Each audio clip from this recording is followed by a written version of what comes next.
kort bij de koeien wonen en ik ga hier horizontaal de deur uit. Simpel.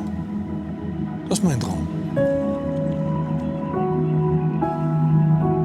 Ik kan me ook geen leven voorstellen ohne koe. Het hoort bij leven.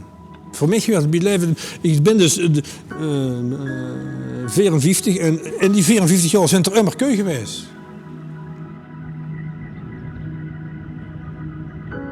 En dat weg loop ik dus al meer dan 50 jaar.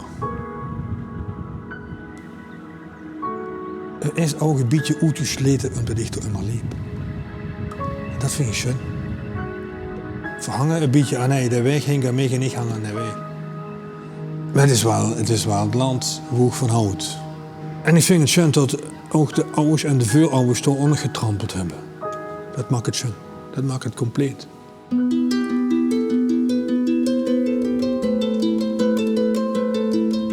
Het commerciële maakt juist dat voor juist Bourgondisch moeten zijn en dan lees je dat eigenlijk alleen maar zin als de camera door is of als de folder gedrukt wordt. Dan zijn voor Bourgondisch. Maar dan best niet gul.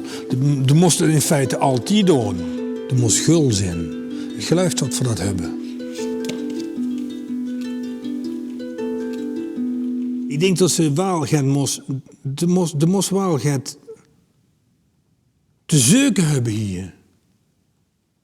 Ze moesten ook hergens op de wereld. Je moest toch het te zoeken hebben. En ze ontvankelijk best voor dat spirituele.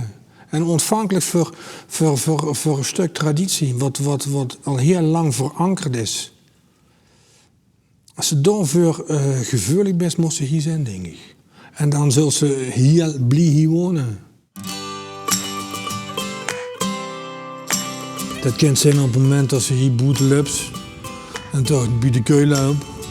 Maar het kan ook zijn als ik in het theater zit en ik sta door de midzomernacht dromen van Shakespeare, van Tjeu Boermans, wat fenomenaal is. Ja, geweldig. Had Tjeu Boermans eigenlijk mijn keu moeten aanbieden. Naar zo'n soort stuk. Tjeu, als ze ooit gaat wils met keu, is het niks in 40 jaar.